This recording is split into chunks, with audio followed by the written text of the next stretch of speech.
Good afternoon, everyone, and thank you all for being here. Let me recognize the other leaders who are joining us here today. Alderman George Cardenas, James Kappelman, and Michelle Harris. Department of Business Affairs and Consumer Protection Commissioner Rosa Escareno. BACP Director of Labor Standards Andy Fox. Chicago Urban League President and CEO Karen Freeman Wilson. Small Business Advocacy Council CEO Scott Baskin, Illinois Restaurant Association President and CEO Sam Toya, Illinois Hispanic Chamber of Commerce President and CEO Jaime De Palmo, and Sharita Allens, President and CEO of Women Employed. We're here today because we need to continue our support of our small businesses. Since the beginning of my administration, I've been committed to injecting equity and inclusion into every city program and initiative. And when the pandemic struck, this commitment only grew stronger because the need grew stronger and helped to build the foundation for an equitable and inclusive post-COVID recovery. The last time an economic recession hit our city was almost 13 years ago, and it took Chicago twice as long to recover than our peer cities of New York and Los Angeles. We were determined not to let that happen again. And as a result, over a year ago, we convened the COVID-19 Recovery Task Force, which produced the first COVID-19 economic recovery plan to be issued by any U.S. city.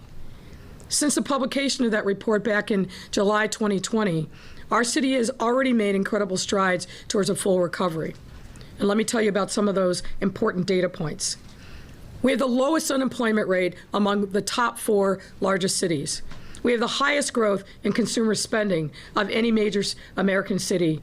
And we have the highest adult vaccination rate, as well as the highest percentage of Black and brown residents vaccinated. It's clear that we are well positioned to recover. But in order to continue this upward trajectory, we must become the most small business friendly city in the country, as outlined by our Recovery Task Force and as told to all of us by businesses of all types across every neighborhood in our city. Our businesses, especially our small businesses, are at the heart of our economy in the city, meaning that the faster that they recover, the faster our entire city is able to recover. To do so, we need to remove barriers that for far too many they've been facing when starting a business and running it, as well as put workers at the center of our recovery efforts. That's why we introduced today a legislative package that will significantly improve how we do business here in Chicago and how we support our workers. We're calling it the Shy Biz Strong Initiative, because that's exactly what we want to accomplish. This legislative package is the most comprehensive one our city has seen in many years. And it will provide much-needed financial relief to thousands of businesses, cut red tape across numerous city processes, and deliver new protections for both workers and consumers, all of which will help to jumpstart our city's recovery and address the barriers to equitable economic growth that predate the pandemic. It's a great understatement to say that this pandemic has taken a devastating toll on our businesses, our workers, and consequently, our entire economy. Over the last 14 months, we have diligently worked to help our businesses and workers survive what we hope is a once-in-a-lifetime crisis. This crisis has forced business owners and their employees to shift to new ways of working in a time marked by crisis and uncertainty. And these shifts have created and both exacerbated longstanding challenges that prevent our businesses and our workforce from obtaining success, which is why the city has stepped up to address those challenges with the support of the many leaders who are here today so we can deliver relief to our small businesses. Now that we are seeing what we hope is the end of this horrible pandemic, we must use this as an opportunity to take bold action, stepping away from the idea that we will be able to return to business as usual and further toward business practices that are helpful and empowering of our small businesses. The Shy Biz Strong initiative will address the challenges facing businesses and workers in a holistic way. It features 3 pillars: one for financial relief, another for the overhaul of city processes, and one for workers' protections. And let me explain those. First, financial relief. As we all know well, it takes money to make money. And for many of our businesses, especially our small ones, the pandemic washed away rainy day funds and significantly slowed cash flow, leaving them struggling to find ways to keep their operations going. That's why early on in the pandemic, we stepped up by creating programs that delivered over $100 million in emergency financial relief to keep the doors of our businesses open, more than any other big city, I should say, in the United States. This funding did have the intended effect on keeping many of our businesses afloat. But now as our city begins to reopen and recover, we also need to make sure that our businesses have the resources they need to make their recovery permanent. To do this, the Shy Biz Strong initiative will deliver immediate financial relief through the following three measures. First, the License Relief Program, which will deliver over $10 million in targeted grants to businesses that have been especially impacted by the pandemic. Second, the extension of the 15% cap on fees that third-party delivery companies can charge restaurants until after we fully recover. And third, a debt relief program, which will allow businesses to enter into an affordable payment plan in order to renew their licenses and continue operating and not have that debt hold them back. Financial relief is absolutely key to our business's ability to rise above this pandemic and recover, and without the recovery, our city simply can't recover. The second pillar supporting the Shy Biz Strong initiative is an overhaul of city processes to remove red tape, another issue that businesses are constantly talking to us about.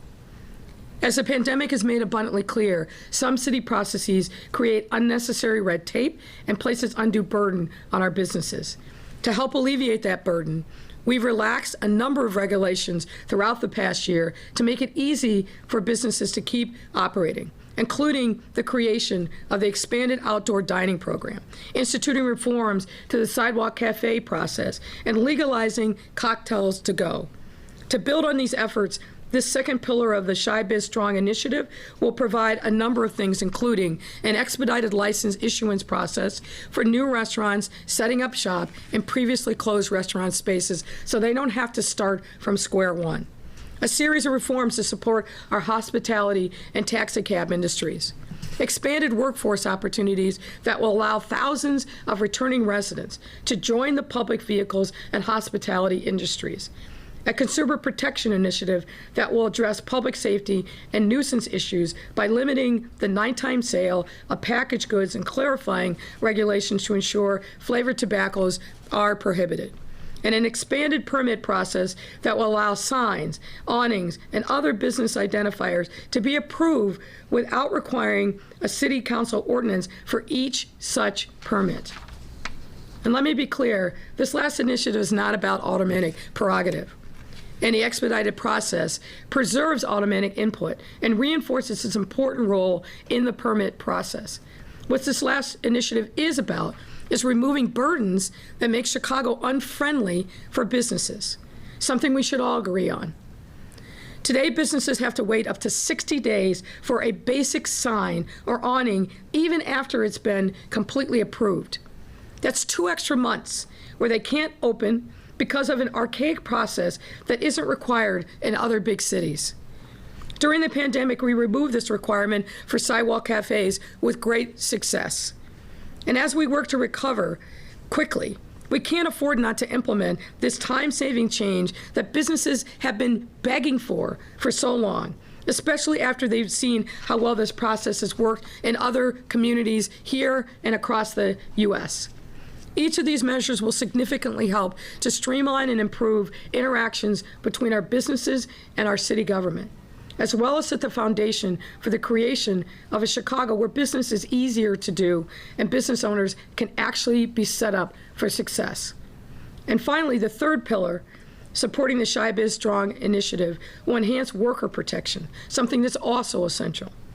Since the pandemic came to our city, I've worked tirelessly to ensure that workers and consumers have the protections they deserve, especially essential workers, such as our domestic workers who have kept our city running. This resulted in campaigns such as Your Home is Someone's Workplace, which ensures that care workers are paid a living wage, have safe working environments, and are treated with the dignity that they deserve. And as you know, this is very personal to me, as my mother was a care worker.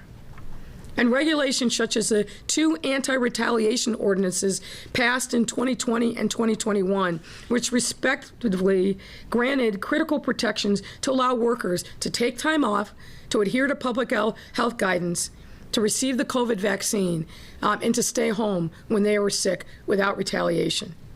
The Shy Biz Strong initiative will build on these efforts through several additional protections, including Chicago's first ever wage theft ordinance, which will grant our city greater authority to protect our workers and recoup stolen wages for workers impacted by bad faith employers. Non-payment of these wages and benefits is far too common, especially among low-wage workers. And let me just say right now, loud and clear, we will not tolerate any business who steals the hard-earned wages of any worker in Chicago, period. Furthermore, we will also be taking action to ensure chain business workers are paid a fair minimum wage by preventing employers within a single unitary business group from undercounting their employees to protect their bottom line.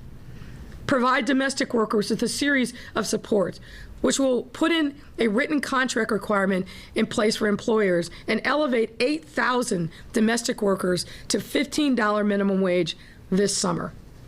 And paid sick leave enhancements, which will rename Chicago's paid sick leave law to paid secure leave and expand it to include caring for a family member with a closed school, classroom, or place of care, uses for mental and behavioral health, and compliance with future public health orders, enhancements that will provide critical flexibility to workers and their families in the face of future emergencies.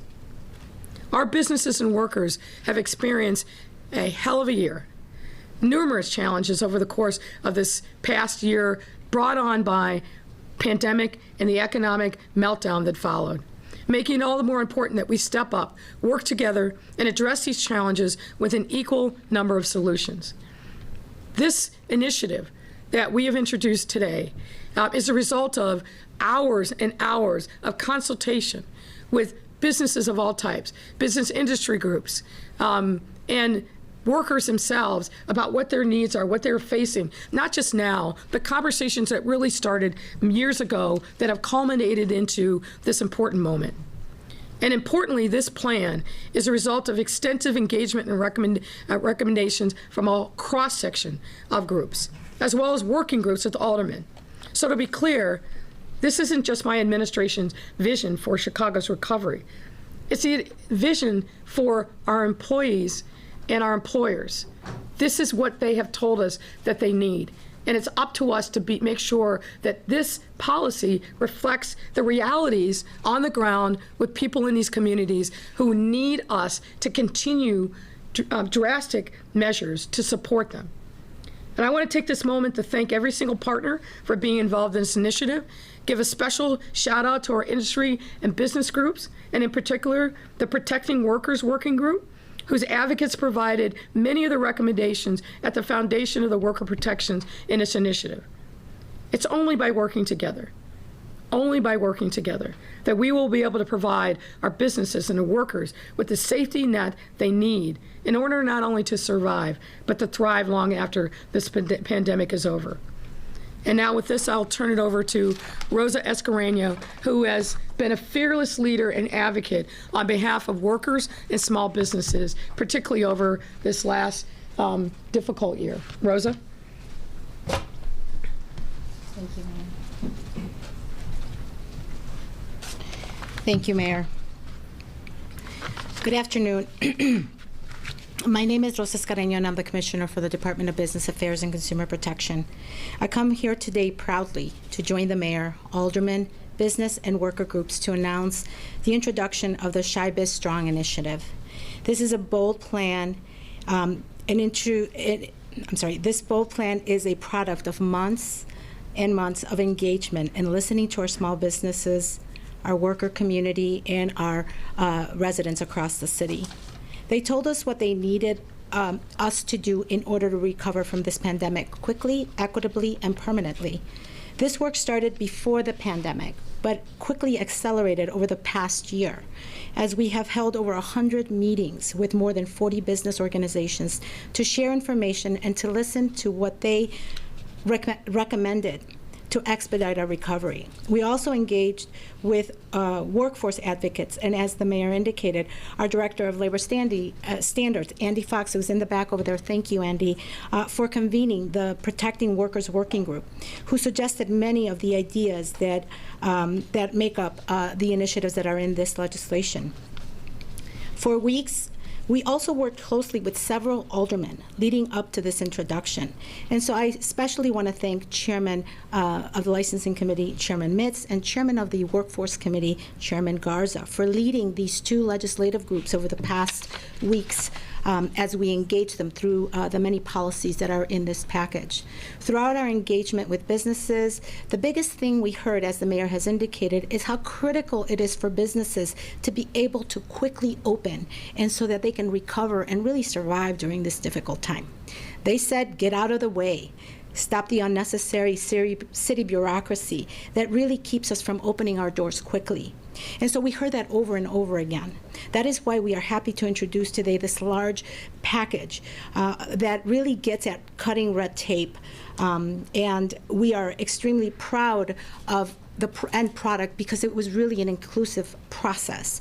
You know, the mayor has gone over a lot of the details. I just want to highlight a couple of points of the legislation. First, we know that many restaurants have unfortunately closed during the pandemic, and Sam will elaborate on that. To help fill those spaces quickly, specifically the ones that have closed, we want to expedite licensing for the closured restaurants to allow for new restaurants to reopen quickly in those closured spaces by making sure that we're actually pushing some of those inspections to the back. And why that's important is that we've already been there. Those businesses literally had just opened and had to close again, so that's extremely important. We also know that many businesses, especially as a result of the pandemic, are struggling with that city debt. And for us, it's important to get out of the way, allow them to enter into that compliance piece so that they can reopen.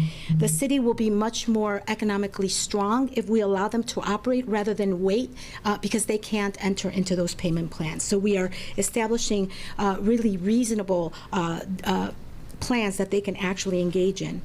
And our struggling taxi industry is in desperate need of reform. And this package will deliver a series of lifelines that will ensure and save up about $20 million just this year alone, so that they don't have to re-enter with new vehicles. To come back stronger as a city, we must elevate Chicago's workforce. This is why I also want to emphasize the important pieces of the legislation that are so critical. This includes, again, as the mayor indicated, the first ever wage theft ordinance to protect the vulnerable workers that are often taken advantage of. There are also very important protections to protect domestic workers and other individuals that have suffered with issues throughout the pandemic. All of that has informed the decisions that are being made. Businesses need workers, and workers got us through this pandemic, and consumers need to be heard. So the support of everything that is in here really takes the voices of those three key groups so that we build an entire bill that is comprehensive of the entire marketplace. And so, you know, today marks a new chapter as we proceed to reopen and recover. So this legislation represents all that we have heard, and we are working collaboratively leading up to this, but even more collaboration is needed as we move forward. Before I close, I just want to give a huge thanks to the members of the City Council that spent so many hours with us despite their already busy schedule participating through those working groups. It was so essential to make sure that we were, you know, brainstorming with them, making sure that they were kind of understanding what we were trying to do and making sure that we also got their feedback. I also want to thank the members of my leadership team and my colleagues at the law department who have been so tirelessly and efficiently working to get this entire package done. And then just finally, over the coming days, I welcome a healthy debate and a negotiation of the important topics that are before us. As the mayor indicated, we need to do this together, but we need to do this quickly because our business community and our workers cannot wait. We are in that and it's such an important time to make sure that we see a strong recovery. And with that, we can build an even stronger Chicago. And now I want to welcome a great friend, Sam Toya, who represents the Illinois Restaurant Association. Thank you. Sam.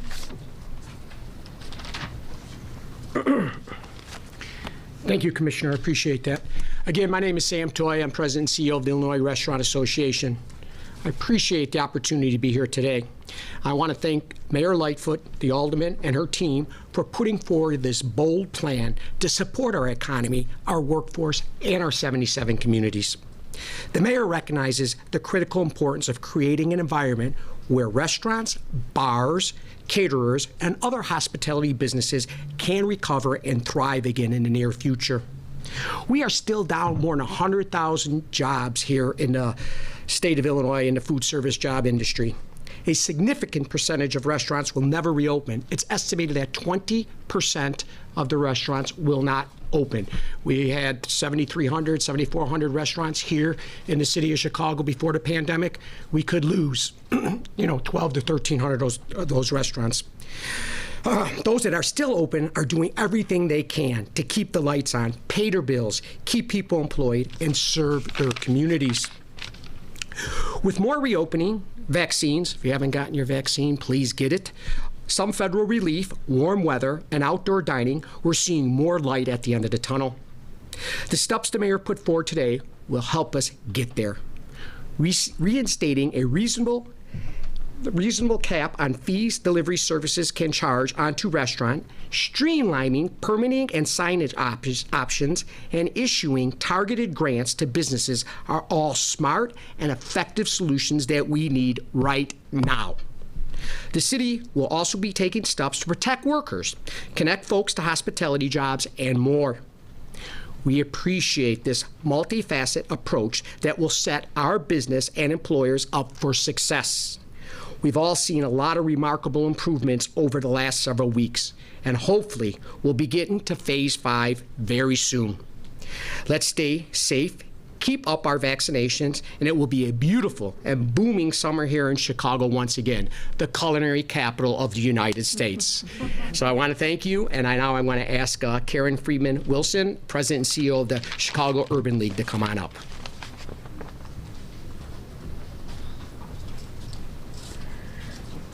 Thank you, Sam, and good afternoon, everyone. Mayor, Alderman, Commissioner, to all of my colleagues gathered and to the members of the press corps. As I travel around the city, largely on the south and west sides, there are two things that stick out to me. The first is that there are places that have limited hours. They're not the same as they used to be. But the other thing that sticks out like a sore thumb is there are signs that say closed, once where we know that open businesses were. It's not just the restaurants that Sam talks about, although there are many of those, but it is the beauty and barber shops. It is the nail salons. It's the accounting and tax offices. It's the lawyer and other offices. And what we understand at the Chicago Urban League is that that represents the lifeblood, particularly the lifeblood of the Black community. And so Mayor Lightfoot, Commissioner Escareno, I want to commend you on putting forth these initiatives, Alderman, because this is what will allow us not just to come back, but to transform our city by transforming our communities and supporting the small businesses in our community, but also the workers that power those small businesses. And so the Chicago Urban League stands with you. We think that this is exactly what our Center for Entrepreneurship was built for. And as we move to help people start businesses, help people to restart businesses, and through our business accelerator, help them to grow their businesses, we know that there's not just a light at the end of the tunnel, but there is a new day at the end of the tunnel for the entire city of Chicago. Thank you. And now, let me introduce my colleague, who is the president and CEO of the Illinois Hispanic Chamber of Commerce, someone who we have been pleased to work with as we support businesses in the Black and brown communities, Mr. Jamie DiPaolo.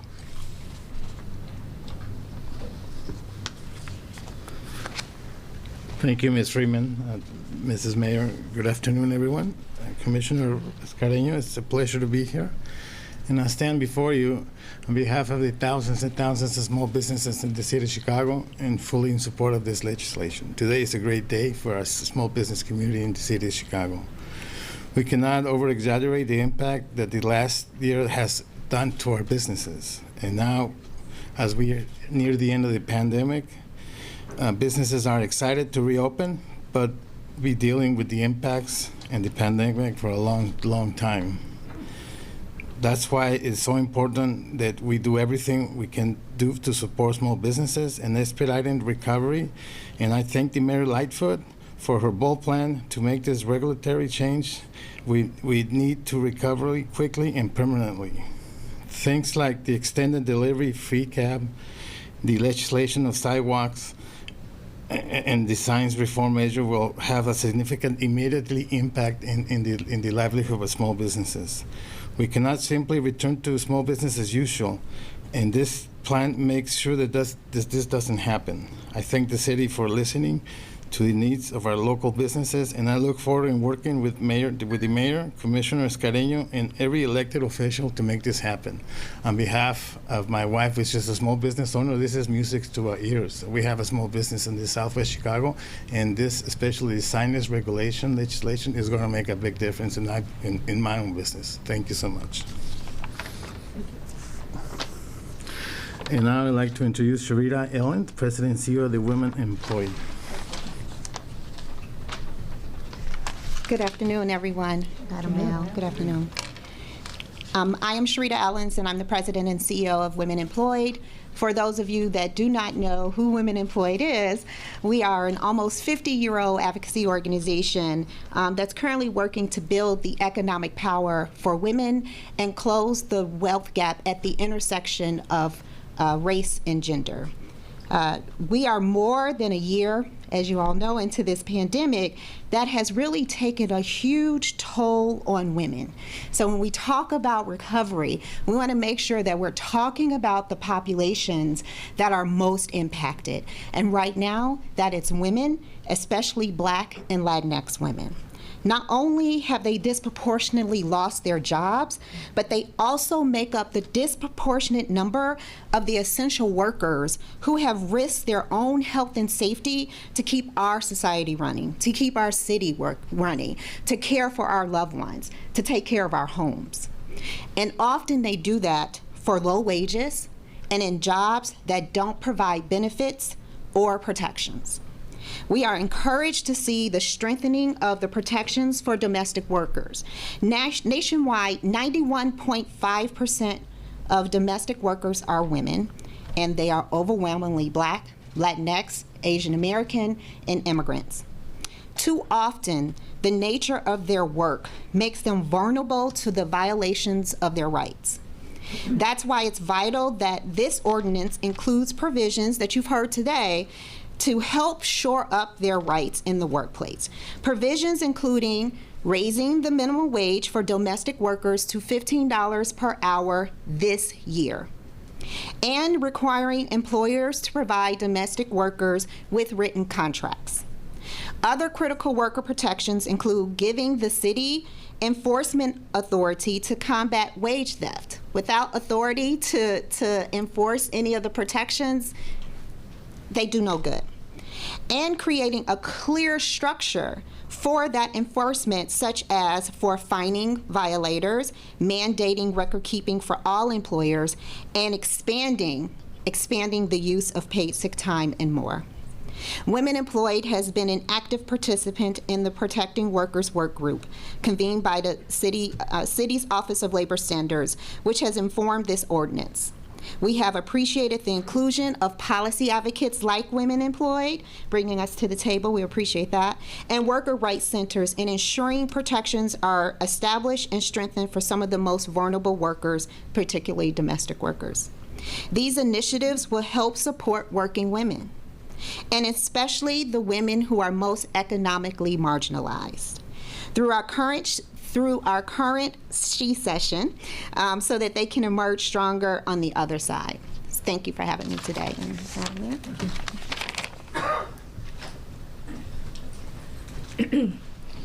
And before I, actually I think we have one more person. Scott Baskin with the Small Business Advisory Council. Let me cut you out. Oh, thank you, Mayor. I will be brief. I am Scott Baskin, the CEO of the Small Business Advocacy Council. We share the mayor's mission of trying to make Chicago the best small business-friendly city in the country. I want to speak just very quickly about the sign issue. We've been working on this for 7-8 years now. I think you've all heard the expression, it'll take an act of Congress to accomplish that. Well, in Chicago, it takes an act of Congress, our city council, to get a permit to hang a sign above your storefront. That is crazy, and we applaud the mayor and everyone else behind me who supports the change that will allow this to happen very easily. And we also are so supportive, we've been working on this for a long time, to get A-frame signs, the little sandwich board signs, allowed for a store owner to put in front of their store to advertise their business. It's the simplest and least expensive way for a small businessman to advertise their business. So, Mayor, thank you for these changes. Thank you. Before I take your question, I want to also acknowledge what appears to be a mass shooting in San Jose today. Obviously, the facts are still evolving, but it's a terrible tragedy. I've reached out to Mayor Liccardo, who I've come to know. I'm almost without words at this point. Not only seeing what we see here way too frequently, but seeing this across the country is just devastating and heartbreaking. And we have to say a prayer, but we have to do more. We have to take action. And I've talked at length about this, and I will continue to. I'm going to push and advocate for some additional common sense gun reforms, but I also think there are things that the Biden administration could do right now that don't have to go through the Senate or the House, like fully support ATF, empower them to do their job, and can make sure that the U.S. Attorney's Office in multi-jurisdictions are working on gun trafficking, particularly across state line. The list is long, but it's way past time for us to act and do something to stop these kinds of mass shootings. We don't know all the details yet, so I won't opine about the motive or methods of the shooter, but this is a very, very sad day and a hard day for the city of San Jose. Start with AD. Now after the question, we have the mic. Hi, Mayor. Could you talk about why this packaged good limit is needed at 10 p.m.? We're already hearing from the folks at IRMA that this gives restaurants, bars, and breweries an unfair advantage. Well, I hear that, and obviously there's room for discussion. But what we've been trying to balance throughout this is giving packaged goods stores an opportunity, obviously, to sell alcohol, but also acknowledging the real quality of life issues that sometimes creep up around these businesses, where you've got loitering, you've got other illegal activity that happens around them. So we're trying to be responsive to the quality of life issues that many neighborhoods have flagged for us, many aldermen have flagged for us. But obviously, this introduction of this package, we expect that there will be a robust debate and discussion, but there's a real issue that absolutely can't be ignored. Okay. Mayor, this is Craig Delmore, Craig, how are you? PBM Radio. Good to see you. If I can ask one follow-up to AD's question and then Sure. one of my own, and this is on behalf of our colleagues at CBS 2. Was there some kind of study that shows a 10 p.m. shut-off for these kinds of sales and liquor does make a difference in public safety? What I can tell you is that when we took some steps early on in the pandemic to peel back the time for liquor sales, we did that in response to what we were hearing from neighbors, what we were hearing from local aldermen, and what we were hearing from the police department and data around the kind of activity and calls for service that were happening around some of these packaged goods stores. You know, obviously we always talk to them first, and many actually, you recall, we actually had a press conference in this very room when we announced these changes. Many embraced them, but there's a lot of anecdotal evidence from across the city that some of these businesses, frankly, weren't being good actors, and they weren't taking care of what needed to be done to protect the quality of life of people in the neighborhoods. So, as I said, open to discussion, and I'm confident there'll be some debate. But this didn't just drop out of the sky. We are in every single provision that's in here. We're responsive to a group of folks flagging for us a range of issues that they believe that the city has a responsibility to act upon to make sure the small businesses are being taken care of. And obviously, we're always concerned about quality of life issues. And now my question is, given the obvious high emotions that the DuSable Drive debate has triggered, how can this be resolved in any way that is not going to leave one community or another feeling that it hasn't been listened to? Well, let me say a couple things about that. I don't think there's any debate whatsoever that it's way past time that as a city we formally take steps to recognize in a permanent way the incredibly important role that DuSable played in the founding of the city, and his wife, Kitty Hawa. That's critically important. So on that, I think there's universal agreement. Obviously, the difference is in what that way. We have proposed, and we will continue to push for, something permanent, something that helps teach about the legacy of DuSable and his wife, that goes way beyond a name change. And I think what I've heard from people all over the city, there's a lot of folks who oppose any changing of Lakeshore Drive. It's one of the most iconic assets that the city has. When you say Lakeshore Drive, people know you're talking about Chicago. And I think that that's very important. But what I've also heard is a real interest and hunger among people to learn more about DuSable.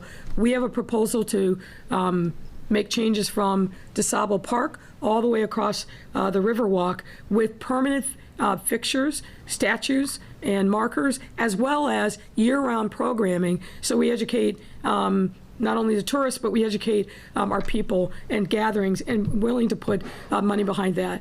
I think what I've also heard from folks is, hey, we haven't had enough time to talk about this, to debate this. The museums come into mind. There's some other organizations in other parts of the city who have an impact or are impacted by Lakeshore Drive. So I think we need to make sure that those voices are heard. At the end of the day, the people who are Lakeshore Drive or nothing, we'll see where that goes. But I think there's plenty of room for us to continue the discussion and do it in a way that actually honors DuSable and his wife, Kitty Hawa, and elevates their importance to the city's history. Hi, Mayor. Alex with the Daily Line. I want to do a similar thing, follow up on DuSable if I can, and then ask a different one. Alderman Moore said that he had heard from someone from the administration who asked him to limit that proposal so it would only be south of 35th Street. Could you speak to that? Is that a conversation that happened? There have been a lot of conversations with Alderman Moore going back multiple months. I can't speak to that one in particular, but obviously he's the sponsor of this, so we've engaged him as we should. And then I want to ask you to react to Alderman Lopez sending that first, one of the planks of this business relief package to Rules Committee, saying that he thought it was so long and that Alderman had not had enough chance to review it. He wants more time to study it. Well, I think there's a lot of things I could say about that, but I'll limit my comments. As you heard the commissioner say, 100+ meetings with stakeholders all over the city, a number of different working groups that involved aldermen. I think there's a lot of engagement. Now, the introduction is a milestone in the journey, but it's an introduction. It's not a vote today. So I think it's frankly disingenuous for Alderman Lopez, who pick and chooses what he decides he's going to be involved in, to say, Aldermen haven't heard enough. That's nonsense when you're talking about the mere introduction of a package that, as you've heard from the speakers today, are desperately needed. So Alderman Lopez may not care about the urgency of helping our small businesses and moving things forward, but the rest of us do, and we will. Hi, Mayor. Yes, sir. Becky Beebe, Hi, Becky. WBEZ. Good to see you. I have a question about the sign changes, the changes to signage for people who are unfamiliar with the current process. Will the change still require? I mean, you still have to apply and Correct. go through the alderman. Could you just explain what the change exactly is? Yeah, I'll start and then I'll ask the commissioner to come up. But look, you know, as Scott Baskin said, and this is one of the things I heard over and over again on the campaign. I couldn't believe it. It can, in some instances, take a year to get your first sign as a business that opens. I don't know any other place in the country that that's true. There's too much red tape. It takes way too long.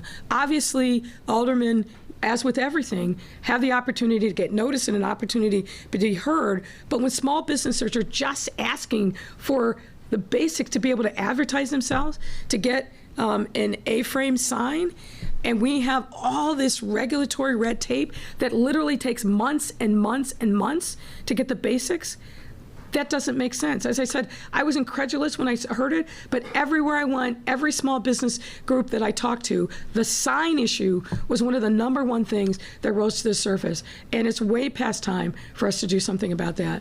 Commissioner? Would it automate So a couple of things. Number one is that when the mayor first came in, one of the things that we've been looking for automation of the system for many years. The mayor provided that automation. So we are literally automated now, just as of 3 weeks ago. The process that was paper, we process about 5,000 a year. There's over 20,000 public way signs. So that process that was paper is now automated, thanks to the administration and the mayor. What will happen is that a sign comes in, it gets uploaded, similar to what we did before. It goes directly to the aldermen because they know their wards best. We don't. So that will not change. They will still get 30 days and as many as up to 60 days to review and to engage with the business community to make sure that those are meeting the what the community needs. And only once they are reviewed and are okay with that, they send it to us. We are saying once you send it to us, we want to approve and send it out. In this case, though, it still requires an ordinance for an additional 30 to 60 days on the back end. That's after we've already gone through that. But I also want to just say one more thing, that during the pandemic, the City Council actually gave us authority to do exactly what we're saying in this bill with outdoor cafes, sidewalk cafes. And it's worked through the entire pandemic. They review, they get it to us, and we issue immediately. Those things really were so helpful to the business community. We think we can do that. We've proven that the pilot worked, and we're happy to engage with the aldermen. We know that it should go to them first, that they should review. So we want to be respectful of that process, just want to reduce the time it takes to issue. Thank you. Mayor, I just want to follow up on the Lakeshore Drive story. Did your team also suggest renaming the Dan Ryan Expressway to DuSable? I don't recall that. That's what Alderman Moore had said. I don't recall that ever being part of the discussion. A separate question, are we going to go to Phase 5 on June 11th with the rest of the state? And what about Soldier Field? NFL is talking about full capacity stadiums. Do you envision us being one of those? So let me take each of your questions one at a time. I believe that we've talked about, we meaning myself and Dr. Arwady, that we hope to get to fully open by 4th of July. We will see what happens by June 11th. We're definitely trending in the right direction, but the minute I say that, I worry because we've been here before. But our cases are going down, our percent positivity is going down, hospitalizations, ICU, all the metrics that we follow on a daily basis are all trending in the right direction, but we gotta keep getting people vaccinated. But my hope is that we're gonna keep moving on the trajectory that we're on, and we're gonna see more opportunities for opening up. Regarding your question about NFL, we have not had recent discussion with the Bears about any additional capacity issues. Obviously, the season is not upon us. Preseason hasn't started, but we're certainly open to those discussions. Great. Mayor, on the elected school board in Springfield right now, President Harmon has laid out sort of in a plan that, you know, you have a hybrid that eventually transitions to a fully elected board. Do you support that, or how far are you willing to go to compromise? The devil's in the details. We haven't been at the table. And I haven't seen any bill language, so I can't speculate about something that I don't know anything about at this point. The details on that really, really matter, both in terms of the timing, what the trigger would be. I'm very concerned about taxpayers might be on the hook for a school system that we have, neither either city council has any influence over. I've been very clear about that. When Mayor Daley, my understanding is when Mayor Daley made the case many decades ago to take full control and responsibility for CPS. One of the obligations he took on was funding non-CTU pensions. So to have that continue, that obligation continue, yet have the mayor and city council be have no influence over CPS, a board of 21, which is absolutely unmanageable. So as I said, I haven't gotten and seen any bill language. So the devil's really in the details. Mariah. Hi, Mayor. Mariah Wolf with WBEZ. Good, how are you? Question about, you mentioned a proposal, an idea on DuSable that you have, you know, regarding the park and the lakefront. Can you tell us where that proposal stands, when we might see that? And also, are you anticipating a vote on the current proposal at the next city council meeting? You meaning the current proposal to rename Lakeshore Drive? I can't speculate about that, but what I can tell you is that we have spent a lot of time talking to aldermen about the proposal that we have. We'll continue to do that, and I expect there to be a vote in the appropriate committee in the upcoming weeks. Hi, Mayor. Hey there. During the campaign, you said that an elected board would transform the authority of the police department and increase public, trust and belief in that system. How is it possible to do that with a board that really only has the power to advise you on policy and personnel selections? Well, I don't think that that's an accurate description of any of the proposals that are out there, and least of all mine. Let's talk about the fact that civilian oversight, I think the Sun-Times got it right in their editorial the other day, civilian oversight of the police department is a significant sea change in how business is done in the city, and I think we'll get there in some form or fashion. The proposal that we put forward also really gives, at the grassroots level, a very specific structure for engaging with members of the public around policing issues, both at the local level and then filtering up to a commission. That commission has the power to ask for studies and analysis, and we've specifically tied that ability to the work of the public safety IG. So I think that there's a lot that is in the proposal that is historic and will and will end up being transformative of the way in which civilians are able to interact with the police department, not the least of which is the requirement of meetings in which members of the hierarchy of the police department, COPA, and the police board itself have to come before that commission and testify on whatever topics the commission designates. So there's a lot in there that is very different than where we are now, and I think will augur towards the good in building transparency, which builds trust and which builds a legitimacy in policing in the city. Aaron has our last question. Hi. Yes, sir. Just wondered, with the kerfuffle that happened in council earlier, did Alder... Which one? Can you be more specific? Yes. Did Alderman Hopkins have his hand raised before Alderman King before the DuSable? Yeah, what I saw was that Alderman Hopkins actually raised his hand at I think it was the end of zoning and even moments before transportation was called. He had his hand raised digitally at the start of the transportation committee. I had been told that he wanted to speak to the issue of DuSable, so I honored him in the order that I saw it, which was his hand was raised first. All right, thank you. Thanks.